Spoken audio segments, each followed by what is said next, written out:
அதிமுகவின் மிக முக்கியமான 6 முக்கிய தலைவர்கள் பன்னீர்செல்வத்தின் அணியில் இணைந்திருப்பதாகவும் செங்கோட்டையன் குறிப்பாக முன்னாள் பெண் அமைச்சர்கள், தொண்டர்கள், நிர்வாகிகள் என 3000ற்கு மேற்பட்ட தொண்டர்களும் 450 மிக முக்கியமான நிர்வாகிகளும் தற்பொழுது ஓபிஎஸ் அணியில் இணைந்திருப்பதாகவும் தகவல்கள் கிடைக்கப்பெற்றுள்ளது.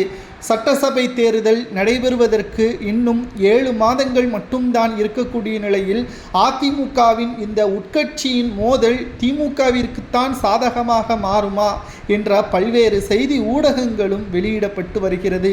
இந்த சட்டசபை தேர்தலில் அதிமுக எப்படியாவது வெற்றியடைந்துவிட வேண்டும். ஏனென்றால் திமுகவின் மீது மக்கள் கடும் கோபத்திலும் அதிருப்தியிலும் இருக்கிறார்கள். சொன்ன வாக்குறுதியையும் நிறைவேற்றவில்லை. இப்பேற்பட்ட சூழலில் அதிமுக ஒற்றுமை என்பதுதான் மிக முக்கியமானது என்பதை வைப்பதற்கு செங்கோட்டையன் அவர்கள் செய்தியாளர்களை சந்தித்து பேசியிருந்தார். ஆனால் அதை எடப்பாடி பழனிசாமி அவர்கள் தவறாக புரிந்து கொண்டு மறுநாளே செங்கோட்டையனின் பதவிகள் அனைத்தும் பறிக்கப்பட்டது. மேலும் செங்கோட்டையனின் பதவிகள் பறிக்கப்பட்டதை தொடர்ந்து ஓபிஎஸ், சசிகலா, டிடிவி தினகரன், வைத்திலிங்கம் இவர்கள் ஆதரவுகளை தெரிவித்தனர். மறுநாளே செங்கோட்டையன் அவர்கள் டெல்லி செல்வதாக தெரிவித்தார். அங்கு உள்துறை அமைச்சர் அமித்ஷா அவர்களை சந்தித்தார்.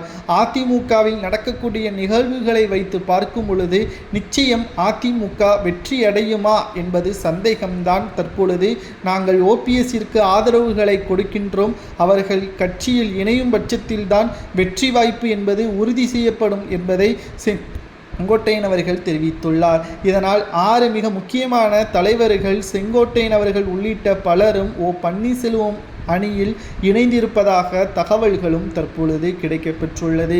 வேறு வழி கிடையாது. எடப்பாடி பழனிசாமி அவர்கள் கட்சியை ஒருங்கிணைக்க வேண்டும்.